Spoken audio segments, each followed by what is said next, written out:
History tells us the Battle of Midway was a decisive American victory. But the battlefield itself holds a deeper secret. The real story isn't about ships and planes, it's about a ghost on the radio. A single report that arrived 13 minutes too late, and a fatal assumption that haunted a perfect, unbeatable plan. This is an investigation into that ghost, and how it turned the most feared carrier fleet on the planet into its own funeral pyre. Sound of a gentle sea, then the low, powerful hum of a ship's engine emerges and holds beneath the narration. Come with me. Let's stand on the steel deck of a warship, in the deepest black of a Pacific night. It's just after 0400 hours, June 4th, 1942. The air is cool, heavy with salt and the sharp, metallic tang of aviation fuel. All around you, the Imperial Japanese Navy's first carrier striking force, the WWII, is a city of ghosts gliding through the water. For aircraft carriers Akagi, Kaga, Soryu, and Hiryu, they are the sharpened tip of the spear that gutted Pearl Harbor only 6 months ago. They are, in this moment, the most powerful naval weapon system on planet Earth. And they feel invincible. On the flight deck of the carrier Hiryu, a man is pulling on his gloves, the leather creaking softly in the immense quiet. His name is Lieutenant Chuichi Nagumo. He's a veteran, one of the best. He knows the vibrations of his Kate torpedo bomber like he knows his own heartbeat. For him and the 107 other pilots making their final checks, this is just another day at the office. The target is a tiny speck on their maps called Midway Atoll. The briefing was simple: a pre-invasion softening up. Crush the airbase, neutralize its defenses, and get back to the carriers. This is the overture, not the main performance. The real target, the one that has the architect of this entire grand symphony, Admiral Yamamoto, obsessed, is the American carrier fleet. Yamamoto's plan is a masterpiece of complexity, a celestial clockwork of deception and overwhelming force. Imagine a vast, invisible net being cast across 1 million square miles of ocean. The strike on Midway is the bait. The American carriers, he believes, are still licking their wounds in Pearl Harbor. When they hear of the attack, they will sortie in a panic, sailing straight into a perfectly laid ambush of Japanese battleships and submarines. It will be the decisive battle, the one that breaks America's will to fight and secures the Pacific for the Empire. The plan is perfect. It is elegant. It is, on paper, unbeatable. Now, watch as the first engines cough to life, spitting blue flame into the darkness. Tomonaga's Kate is one of them. The roar builds, a crescendo of controlled power that vibrates through the very soles of your feet. Signal lamps flash. One by one, the planes are flung from the deck, climbing into the ink-black sky, forming up and turning east toward the dawn. From the bridge of the flagship Akagi, the commander of the WWII, Vice Admiral Chuichi Nagumo, watches them go. For him, this is the easy part. The dangerous part comes later, when the American carriers appear, right where Yamamoto's plan says they will. Sound of crackling radio static fades in, an hour passes. Then too, on the Akagi's bridge, the tension is a physical thing. The first radio reports begin to filter in from Tomonaga's strike force. And they are unsettling. The words are clipped, professional, but the message between the lines is one of surprise. Heavy anti-aircraft fire. Enemy fighters are numerous and persistent. This wasn't in the intelligence reports. Midway was supposed to be a sleepy, second-rate outpost. The resistance was meant to be token. But the picture Tomonaga's pilots are painting is of a hornet's nest they've just kicked. Then comes the message that changes everything. It's from Tomonaga himself, his voice cutting through the static, calm but firm. He has surveyed the damage to the island's facilities. His assessment is brutally clear. There is need for a second attack. The words hang in the air on Nagumo's bridge. It's not just a report, it's a verdict. A verdict that the first part of Yamamoto's perfect plan has failed. The bait was not enough. The hornet's nest is still buzzing. This simple request introduces a fatal grain of sand into the delicate gears of the clockwork plan. A second strike will require rearming the reserve planes currently armed with torpedoes for sinking ships, not bombs for hitting land. It will take time. It will disrupt the entire schedule. But it's the question behind the request that truly begins to haunt Nagumo. If the intelligence on Midway's defenses was this wrong, what else was wrong? The entire operation, The entire brilliant, intricate plan rested on one central, unshakable assumption: the location of the American carriers. And as Nagumo looks out at the empty gray ocean, a cold whisper of doubt enters the mind of the invincible WWII for the first time since the war began. Where exactly are they? Sound of distant, muffled clanging of metal, a sense of hurried activity below decks. Back on the bridge of the Akagi, Admiral Nagumo is now caught in the jaws of a terrible machine, a machine of his own Navy's making. Tomonaga's request for a second strike on Midway isn't just a suggestion, it's a brutal piece of battlefield calculus. The American bombers on that island are a loaded gun pointed directly at his priceless carriers. Every minute he waits is a minute they could be taking off to find him. His own intelligence service has failed him, and now he has to clean up the mess. The official plan, Yamamoto's grand vision, has met its first collision with reality. So, the system does what systems do: it adapts. Nagumo confers with his brilliant air officer, Minoru Genda. The logic seems clear, almost unavoidable. Deal with the known threat before you worry about the unknown one. The American carriers, according to the master plan, are hundreds of miles away, steaming unsuspectingly towards the ambush. They aren't a factor. Not yet. The bombers on Midway, however, are. At 0715, Nagumo gives the order. It's a fateful one. Rearm the reserve aircraft. Change the torpedoes and armor-piercing bombs for land-based incendiaries. Now, you have to understand what this command actually means. This isn't like swapping out a tool on a workbench. It's one of the most complex and dangerous operations on a carrier. Think of it as trying to perform open-heart surgery in the middle of a frantic pit stop. Down in the hangar decks, hundreds of men, sweating in the humid air, begin a terrible, greasy ballet.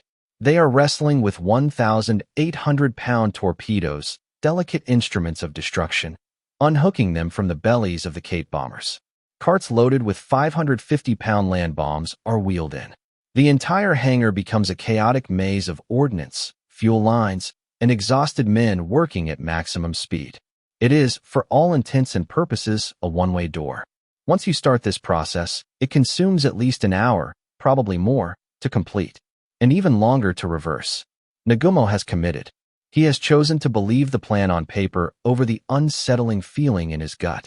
Sound of a single, insistent Morse code signal beeping faintly, then growing in clarity, and this is where the ghost on the radio, that malevolent spirit of war, decides to speak. Deep in the bowels of the cruiser tone, a radio operator's pencil is flying across a notepad. One of Nagumo's scout planes, ironically, one that was delayed by 30 minutes due to a catapult malfunction, has finally reached its search sector. At 0728, 13 minutes after Nagumo gave the rearming order, a message is decoded and rushed to the Akagi's bridge. It is the single most electrifying piece of information the Japanese Navy has received since the war began. The message is maddeningly vague. Cited, 10 enemy surface ships. Bearing 10 degrees. Distance 240 miles from Midway. Imagine the scene on the bridge. 10 ships. Relief, maybe? The plan predicted a screen of cruisers and destroyers. This must be it. The American support fleet. The carriers must be somewhere behind them, still far away. The official explanation, the one that keeps Yamamoto's plan intact, immediately tries to assert itself. The staff debates furiously. They are almost certainly cruisers, they argue. No need to panic. The decision to strike Midway again still holds. The system is desperately trying to protect itself from a truth it cannot comprehend. Nagumo hesitates, demanding clarification from the scout. Is there a carrier? The question hangs in the balance, a Schrodinger's cat of naval warfare. For a few agonizing minutes, two realities exist: one in which Nagumo's decision is correct, and another in which it is a catastrophic blunder. Then, the follow-up message arrives. The pencil scribbles, the decoder works, the runner's feet pound on the steel ladders. A young officer bursts onto the bridge, breathless, and hands the slip of paper to a senior officer, who reads it aloud. The words cut through the debate and fall like an executioner's axe. Correction. The enemy fleet is accompanied by what appears to be an aircraft carrier. Sound of the single Morse code signal cutting off, replaced by a tense, low hum of the ship's bridge and quiet, urgent murmurs on the bridge of the Akagi. The words aircraft carrier detonate with the force of an unseen torpedo. The beautiful, intricate clockwork of Yamamoto's master plan doesn't just crack, it shatters into 1,000 pieces. The ghost on the radio is no longer whispering, it is screaming a warning. That fatal assumption, the one upon which the entire Japanese war effort in the Pacific was staked, that the Americans were days away, has just been proven fatally, catastrophically wrong. They are here, and they are close. For Admiral Nagumo, the world has just shrunk to the size of this steel bridge, and time has warped into an agonizing crawl. He is no longer the confident commander of an invincible armada. He is a man trapped, a man staring at 3 doors, each leading to a different kind of hell. To understand the impossible gravity of the choice he faces, you need a quick lesson from the War College. Think of carrier versus carrier combat in 1942 not as a chess match, but as a Wild West gunfight. The two fleets are like two legendary gunslingers standing in a dusty street. The one who draws first, shoots first, and hits first, wins. Everything else is commentary. The carrier's planes are their bullets. The first to find the enemy, launch a full strike, and land a killing blow on their flight decks, has won the duel. The loser is a burning hulk on its way to the bottom of the ocean. Initiative is everything.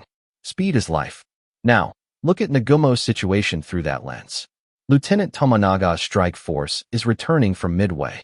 They are low on fuel, some are shot up, and they need to land now. His hangar decks are a nightmare of ordnance and half-armed planes, a chaotic hell of torpedoes being swapped for bombs. And somewhere over the horizon, an American gunslinger has just stepped into the street. Door number 1, launch immediately. Scramble every plane he can, armed as they are with land bombs.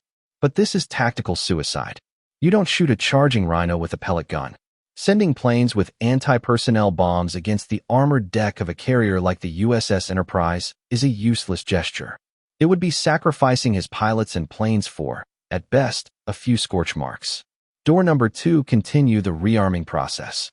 Order the deck crews to reverse the entire chaotic process, take the land bombs off, put the ship-killing torpedoes back on. This is the doctrinally correct move to deliver a knockout blow. But it will take at least another hour. An hour during which Tomonaga's planes will run out of fuel and ditch into the sea.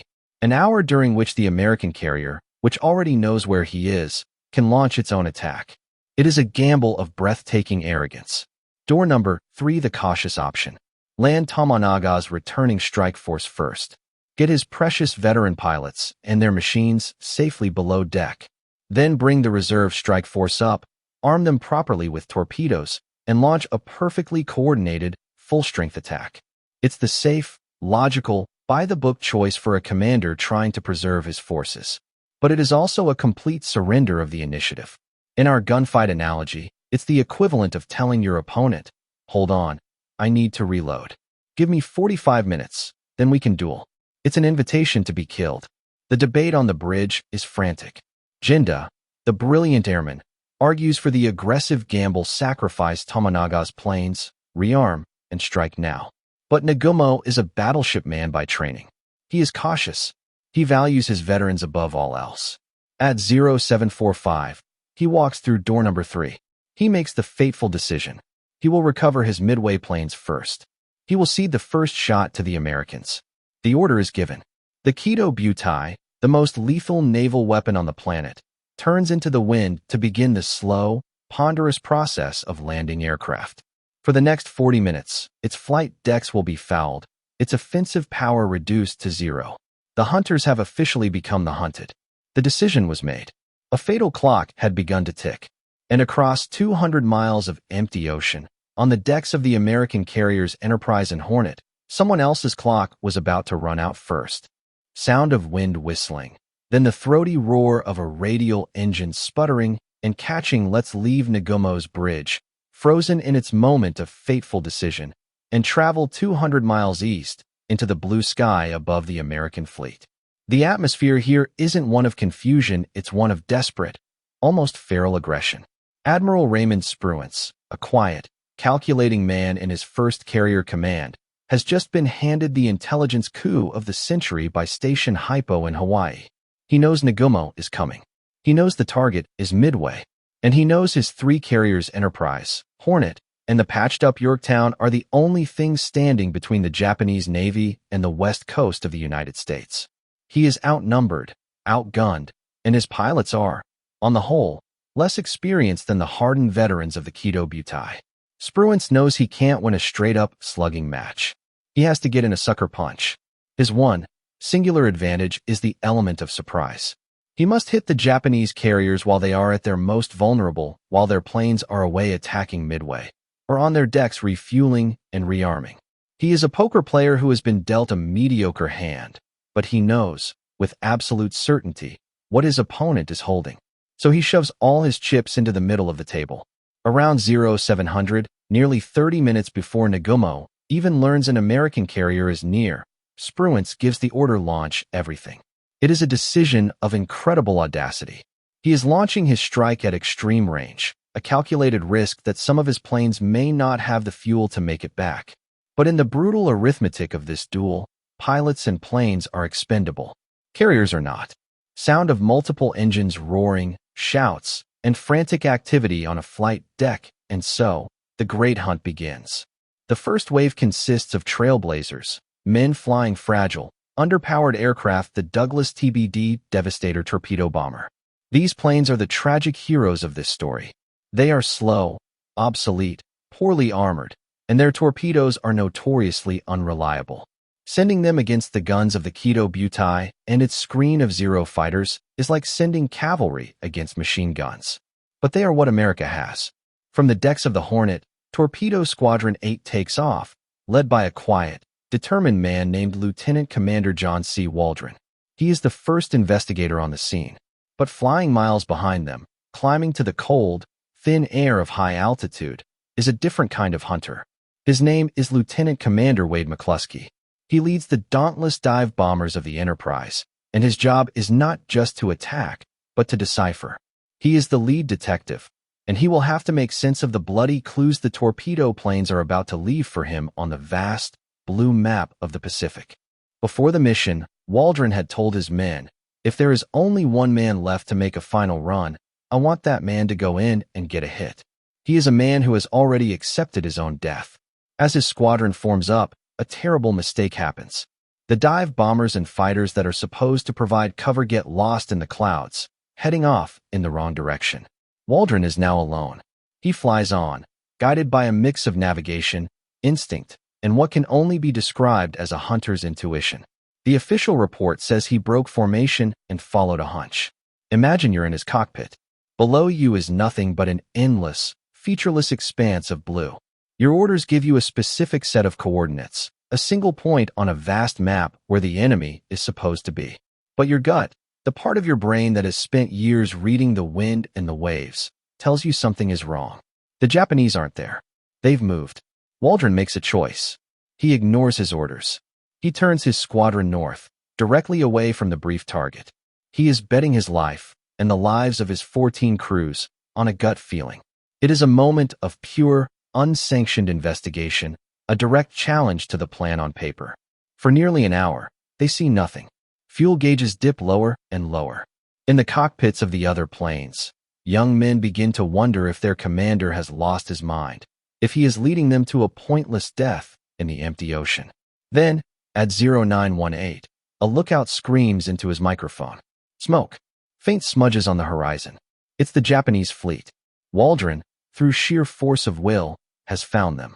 He has discovered the first great clue. He gets on the radio, his voice steady, reporting the position of the enemy. He has done his job. He has delivered the location of the target. Now, he must deliver his torpedo. He banks his plane and begins his final, suicidal run. Sound of distant, rhythmic anti-aircraft fire, like a deadly drumbeat, growing steadily closer and more intense. John Waldron's promising lead, that first thrilling clue discovered through sheer instinct, now turns into a horrifying trap. He and the 14 other devastators of Torpedo Squadron 8 are flying into the teeth of the most formidable air defense system in the world. Imagine a hornet's nest the size of a city, and you are approaching it on a bicycle. The sky ahead of them suddenly erupts in black puffs of smoke as the anti-aircraft gunners on the Japanese cruisers and destroyers find their range. But that's just the overture. The real danger is above them. The Japanese have a combat air patrol of Mitsubishi A6M0 fighters circling their fleet. These are not just planes, they are airborne samurai. In the hands of veteran pilots, they are the most agile, deadly fighters in the sky.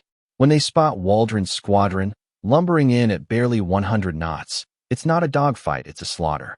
Sound of a Zero's cannons firing in a sharp, tearing burst, followed by the shriek of diving aircraft one by one. The Zeros peel off and dive, their cannons ripping through the thin aluminum skin of the American torpedo planes. It is a systematic, merciless execution. The Devastators, with their single, rear-facing .30 caliber machine gun, have no effective defense. They are simply targets. In the cockpits, young pilots and their gunners are fighting for their lives, their planes vibrating as shells tear through wings and fuselages. They see the plane next to them blossom into a ball of orange fire, then another, and another.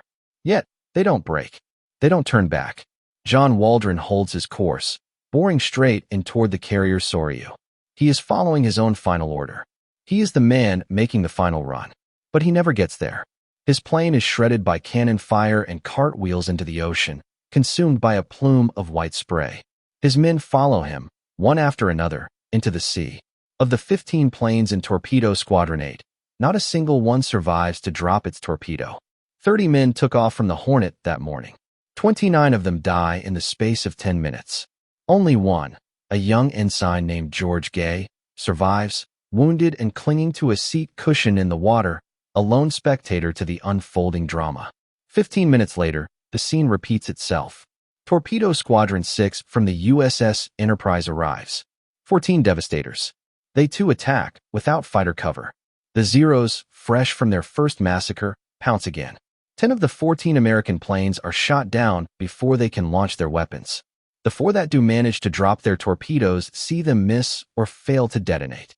The enemy's genius, the sheer, brutal perfection of the Zero fighter and the skill of its pilots, has just crushed the first American probe. The simple theory fly in, drop torpedoes, sink carriers has collapsed into a bloody wreck. On the bridge of the Akagi, Admiral Nagumo and his staff watched the slaughter with a sense of grim satisfaction. The attacks were an annoyance, a nuisance. The American plan seems clumsy, poorly coordinated, suicidal even. They feel a surge of confidence. The crisis has passed.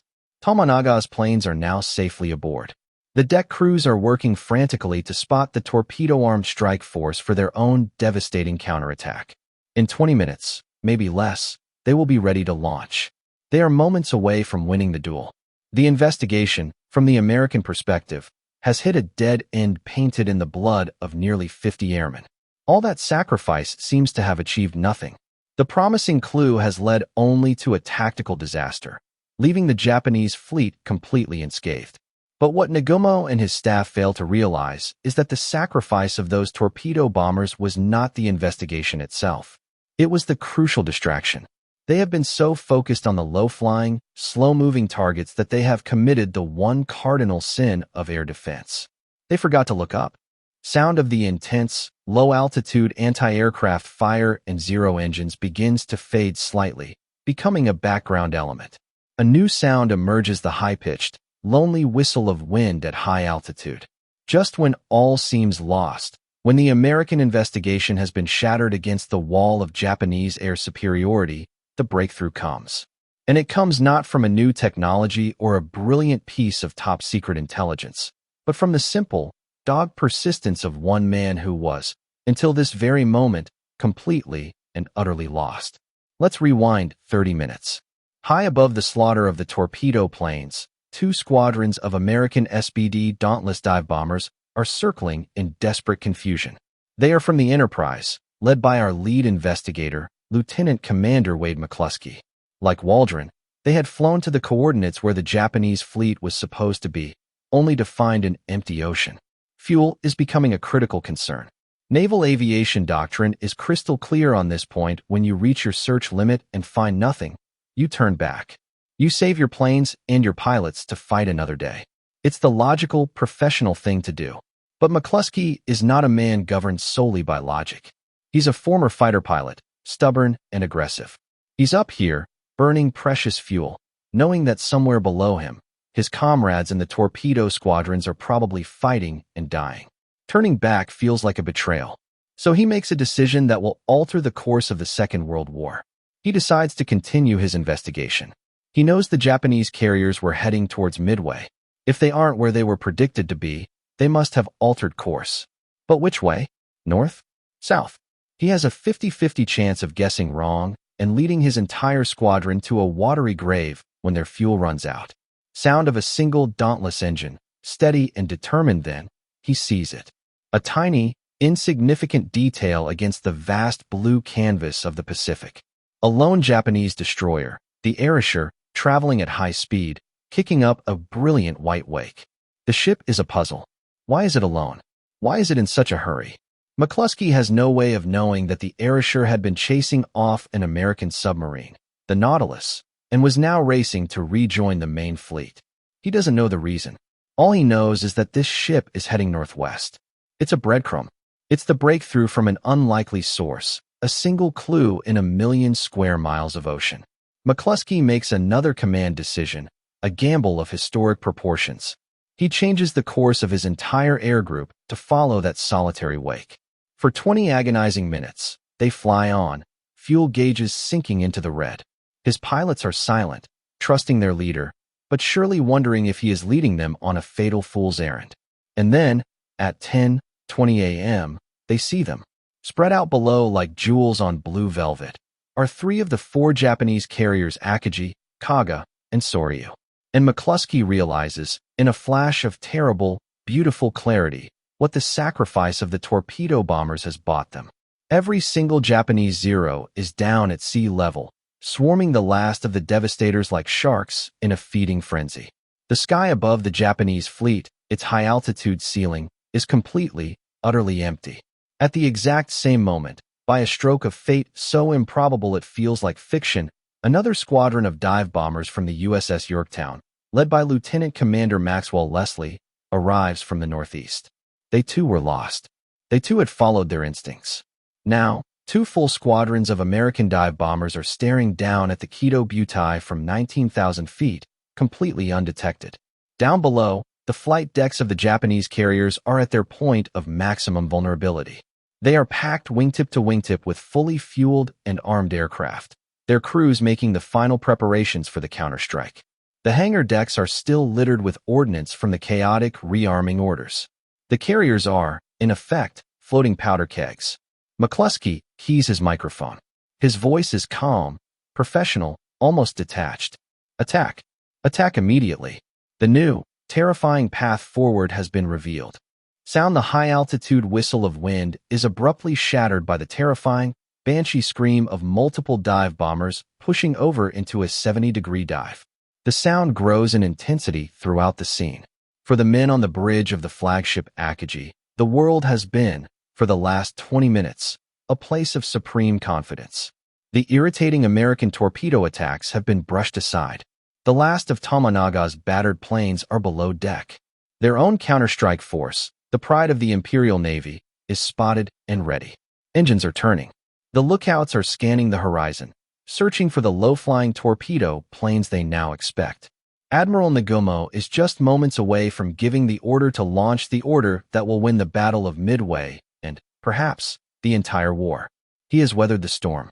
The plan, though bruised, is back on track. Then, at 10:22 a.m., a lookout screams. But he is not pointing at the horizon. He is pointing straight up. For a moment, it's just a glint of sun on a distant canopy, a beautiful, terrible star. Then a sound begins, a high, thin shriek that grows into the sound of canvas being ripped from the sky itself. The dark, winged shapes have appeared as if from nowhere, and they are already in their dives, wings screaming, seeming to fall out of the sky directly on top of them. This isn't an attack, it's an ambush from God. There is no time to react. No time for the Zeros at sea level to climb. No time for the anti-aircraft gunners to traverse their weapons skyward. For 5, maybe 10 seconds, the entire command staff of the WWII is frozen in sheer, uncomprehending shock. The reality they have been living in, a reality of their own superiority and imminent victory, has just been revealed as a fatal illusion. This is the moment the investigators McCluskey and Leslie, lost and guided by instinct, finally piece together the truth. But this truth is not a document or a decoded message. It is delivered in the form of 1,000-pound bombs. Sound a deafening series of explosions, crump crump whump, followed by the sound of twisting metal and a rising, deep-throated roar of fire. McCluskey's pilots from the Enterprise make the carrier Kaga their primary target. 3, possibly 4, bombs smash into its flight deck. One hits near the bridge, killing the captain and most of his senior staff. Another lands squarely among the densely packed, fully fueled planes, turning the flight deck into an instantaneous inferno. A third penetrates to the hangar deck below, detonating the very torpedoes and bombs that Nagumo had so faithfully ordered his crews to handle and rehandle.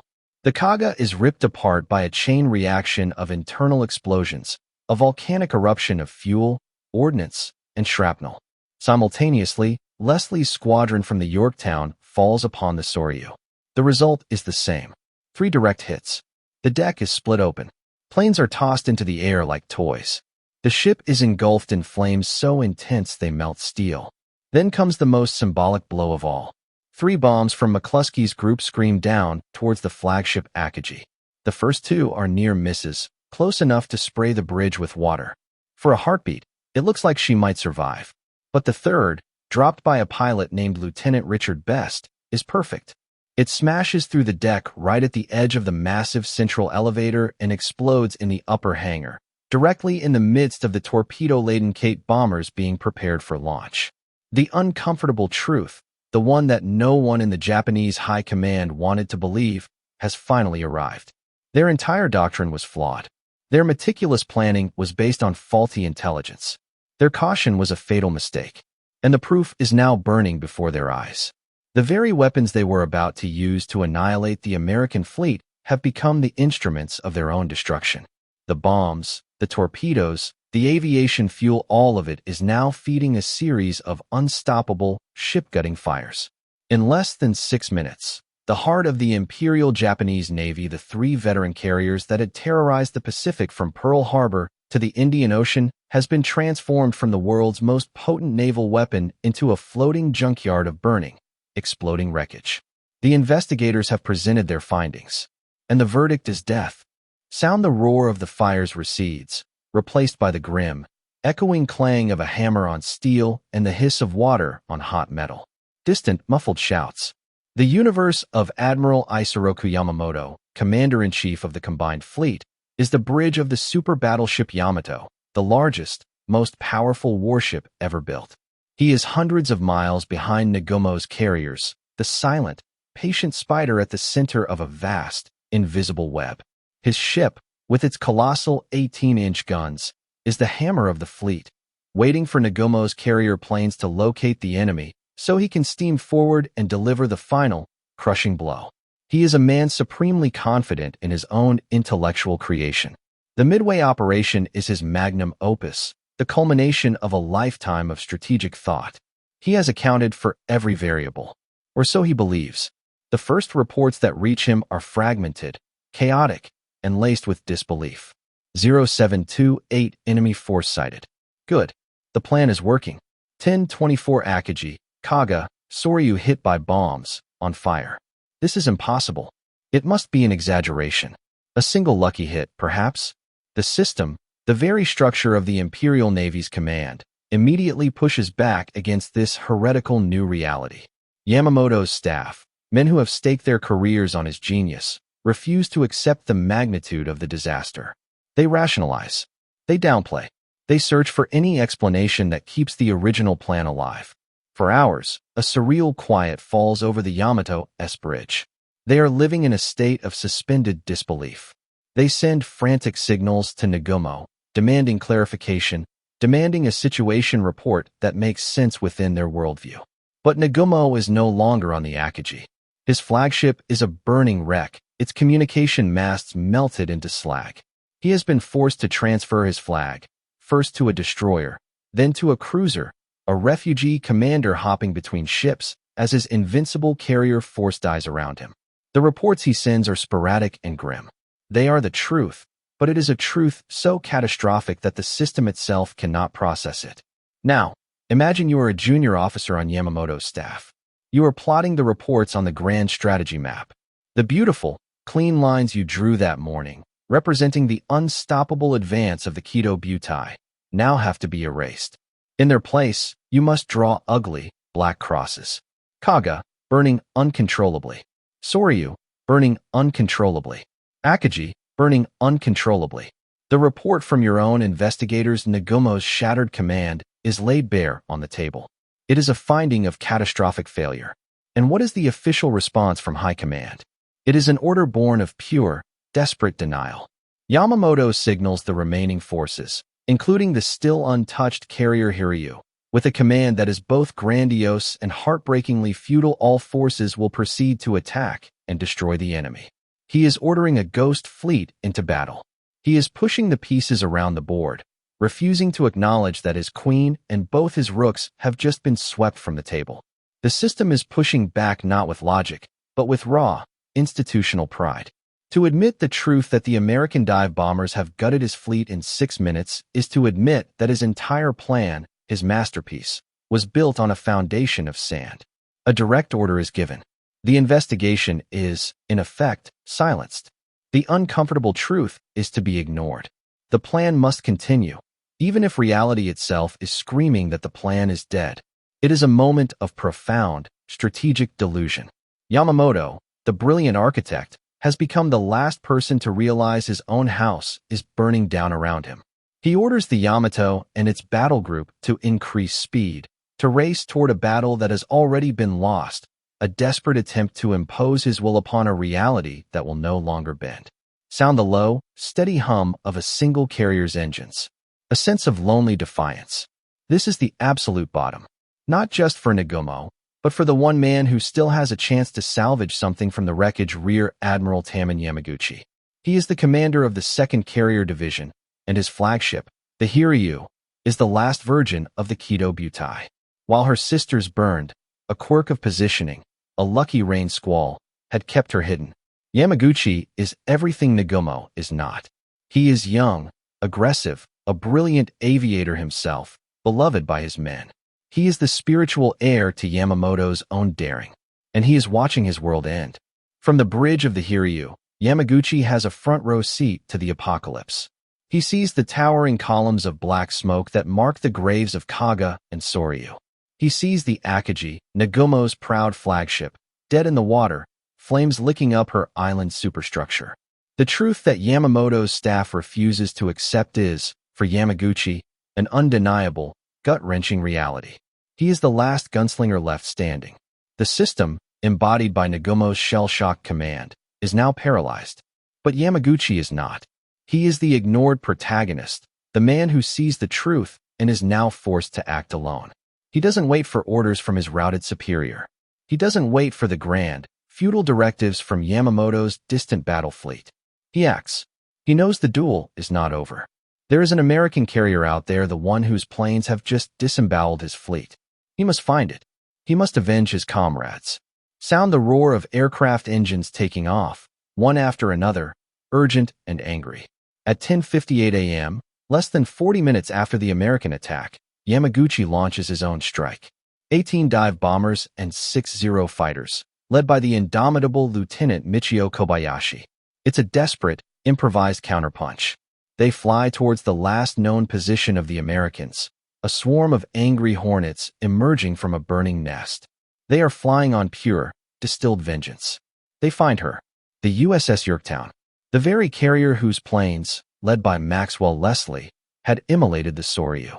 The price of truth is about to be paid in blood and steel. The Zeros and the American Wildcat fighters engage in a furious, swirling dogfight, while Kobayashi leads his dive bombers through a storm of anti-aircraft fire. They are pressing their attack with a ferocity born of desperation. The American gunners have never seen anything like it. Kobayashi's plane is hit, set ablaze, but he keeps it steady, aiming for the Yorktown's deck before he crashes into the sea. His men follow his example. 7 bombs strike the American carrier. One smashes the flight deck, another penetrates deep into the ship, extinguishing most of its boilers. The Yorktown is crippled, dead in the water, smoke pouring from her funnel. Back on the Hiryu, Yamaguchi receives the report one enemy carrier has been destroyed. It is a moment of fleeting triumph. The injustice of the morning has been, in part, answered. But the Americans are not done. The Yorktown's damage control teams perform a miracle. In under 2 hours, they patch the flight deck, restore power, and get the carrier moving again at 20 knots. She looks, from a distance, almost unharmed. Yamaguchi, believing the first carrier is sunk, launches his second and last wave 10 torpedo bombers and 6 more Zeros, led by the hero of the Midway strike, Lieutenant Chuichi Nagumo. Before taking off, Nagumo knows his own plane's fuel tank has been damaged, and he doesn't have enough fuel to return. He is flying a one-way mission. He finds the Yorktown again and, believing it to be a second, undamaged American carrier, leads his men into the inferno. The attack is another suicidal masterpiece of airmanship. They score 2 torpedo hits, ripping open the Yorktown's port side. This blow is fatal. The carrier lists heavily, loses all power, and the order is given to abandon ship. Yamaguchi has done it. He has single-handedly traded his one carrier for what he believes are 2 of the enemy's. It is a stunning feat of arms. But as the sun begins to set, the historical disaster he tried to reverse is now irrevocably in motion. The Americans know where he is. And the dive bombers from the Enterprise, now joined by orphaned pilots from the crippled Yorktown who had been forced to land on her decks, are already on their way to find the Hiryu. The last light of the WWII is about to be extinguished. Sound a lone ship's engine, laboring slightly. The sound of water lapping against the hull. A profound, weary quiet. The sun is setting on June 4th, 1942. The ocean is stained with oil and smoke, a vast, floating graveyard dotted with the debris of 4 great fleets, 1 American, 3 Japanese. On the deck of the Japanese destroyer Nagumo, a small group of officers stands in stunned silence, watching the last act of the tragedy unfold. They are watching the Hiryu, Yamaguchi's last carrier. The ship that had fought with such lonely ferocity is now a pillar of fire against the twilight sky. The American dive bombers had found her just before 5:00 p.m. They had reversed the morning's horror with grim precision, planting 4 bombs into her deck. Now, she is a gutted, burning wreck, beyond saving. The unfolding catastrophe is no longer a matter of strategic maps or frantic radio signals. It is a physical, undeniable presence on the horizon. For the men watching from the Nagumo, this is the consequence of every ignored warning, every faulty assumption. This is the bill for the hubris of the master plan. The American torpedo planes, whose sacrifice had seemed so pointless that morning, had pulled the Japanese Zeros down to the deck. That single, fatal tactical error, born of overconfidence, had opened the door for McCluskey's dive bombers. The 30-minute launch delay of the Tone-S scout plane, a minor technical glitch, had allowed the American carriers to get closer, undetected, for a crucial half-hour. The decision to recover the Midway strike force first, Nagumo's cautious, by-the-book choice, had surrendered the initiative at the most critical moment in the history of the Imperial Japanese Navy. Every piece of the puzzle, every confusing report and heroic sacrifice, now aligns to paint this one terrible picture, a pillar of fire where a proud warship used to be. Admiral Yamaguchi and the captain of the Hiryu, Tomio Kaku, have made their decision. They will not leave their ship. It is the final, unwritten rule of the samurai code. They tie themselves to the bridge to ensure they go down with her. They have fought their battle. They have lost. Honor demands this final act. At dawn, a Japanese torpedo from the Nagumo is sent into the Hiryu's flank to hasten her end. The last of the Pearl Harbor strike carriers slips beneath the waves. Far to the west, aboard the Yamato, Admiral Yamamoto finally, belatedly, receives the full, unambiguous reports. His entire carrier striking force is gone. The American fleet, though wounded, remains in control of the sea. His grand invasion of Midway is impossible. The decisive battle he had so brilliantly engineered has ended in the most decisive naval defeat Japan has suffered in 350 years. The system can no longer push back. Reality has won. At 02:55 on June 5th, a message is sent from the Yamato, so filled with despair it is almost poetic. The Midway operation is cancelled. The Great Clockwork has stopped. The grand investigation, which began with a single, unexpected radio message from Lieutenant Tomonaga, has concluded. The fog of war, for a moment, lifts. And what is revealed is not just the wreck of a fleet, but the wreck of an idea, the idea that any plan, no matter how brilliant, can survive contact with the brutal, chaotic, and unforgiving reality of combat. The hunters have been hunted. The victors of Pearl Harbor have been utterly, comprehensively vanquished. Jump forward with me. Decades pass. The world changes. The great ships are now rust on the ocean floor, their stories dissolving into the silence of the abyss. The men who fought the admirals, the pilots, the deckhands grow old. Their memories become ghosts. The official histories are written, battles are analyzed in war colleges, and the story of Midway solidifies into a clean, heroic narrative, American courage and ingenuity triumphing over Japanese arrogance. It's a good story. It's a true story. But it's not the whole story. The final piece of the puzzle, the key that unlocks the deepest chamber of this mystery, doesn't come from a dramatic deathbed confession or a newly discovered battle report. It comes from the quiet, meticulous work of historians sifting through mountains of declassified files, personal letters, and post-war interviews. They are looking for the why. Not just how the Japanese lost, but why they lost so catastrophically. Why did a man as brilliant as Isoroku Yamamoto, the architect of Pearl Harbor, create a plan for Midway that was so complex, so rigid, so fragile? And slowly, buried in the footnotes and appendices, a declassified truth emerges. It wasn't about Midway at all. The entire, colossal operation, the invasion of the Aleutian Islands as a diversion, the assembly of nearly 200 ships, it was all a charade. It was a massive, expensive piece of political theater designed to do one thing: force a battle. After Pearl Harbor, the Doolittle raid had profoundly humiliated the Japanese military. American bombers, launched from a carrier, had struck Tokyo itself. It was a pinprick strategically, but a dagger to the heart of the nation's pride. The emperor was now at risk. The Army and the Navy, locked in a bitter inter-service rivalry, were blaming each other. Yamamoto, the naval commander, was under immense pressure to guarantee this would never happen again. The only way to do that was to destroy the American carriers. But his superiors in the Naval General Staff were cautious. They favored a slower, more methodical expansion south, towards Australia. They saw a grand, risky gamble in the Central Pacific as reckless. So Yamamoto did something extraordinary. He effectively blackmailed his own government. He presented them with the Midway Plan, this beautiful, complex, all-or-nothing masterpiece, and attached an ultimatum. In a now declassified letter, he essentially stated that if the plan was not approved, he and his entire command staff would resign. Faced with the public humiliation of losing their greatest naval hero, the general staff folded. They approved the plan, not because they believed in it, but because they believed in Yamamoto. He had staked his entire reputation on this one roll of the dice. He had become a prisoner of his own genius, forced to create a plan so dazzlingly complex that its flaws were hidden by its sheer audacity.